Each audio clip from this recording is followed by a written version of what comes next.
When I say I've been struck by lightning, people think it's a metaphor.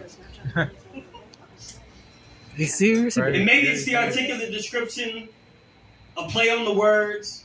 My mere standing before you must imply poetic embellishment, because who do you know has been hit by lightning and is still alive?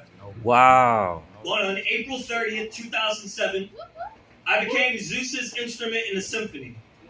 I never pictured the thunder god to be a progenitor of music, but when electricity coursed through every nerve of my endings, I became a string section concerto. That's crazy.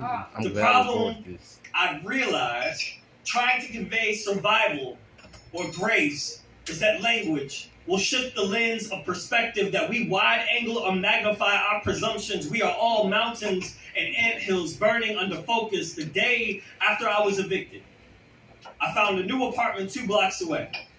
It began raining as I walked over to meet the landlord. The space sufficient to my observation to contain all the years of collected memories, and I wrote him a check for a deposit. I wouldn't have money for groceries, but at least a place with empty cabinets. I walked out the door with my umbrella, called the nervous mother, and told her that she didn't have to intervene, that her son was safe. I ignored the common sense of thunder rolling around me, the lightning sparking conversations among the clouds. I began walking the short distance back to my possessions, and to say that it happened fast is an understatement.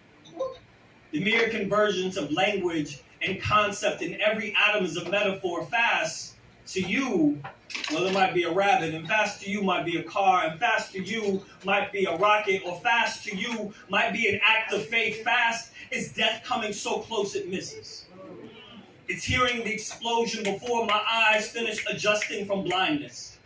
It's being tickled and set on fire at the same time. Fast is survival. It's fight or flight. It's I flew like a rabbit, like a race car, like a person who didn't know if death would come slowly the next time, like an act of faith that I have one more step to take and the rest are not promised. I screamed, I cried, I laughed at how amazing statistics are. My favorite poet. My feet were Hermes wings without a commercial to just do it.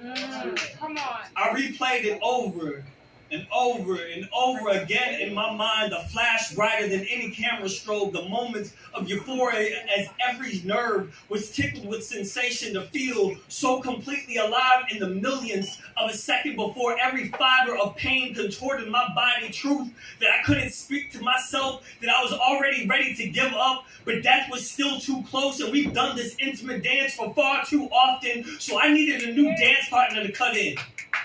Needed a reminder how for one instant I could feel like a superhero. Marveled at my own invulnerability as electricity shot out of my left hand and then flashed from the clouds to DC.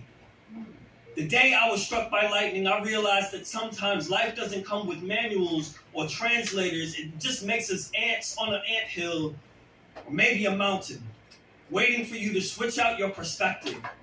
To know that pain and love can be in the same moment, life and death in the same breath, and that every word I speak is a bolt of lightning ripping through a cloudy sky.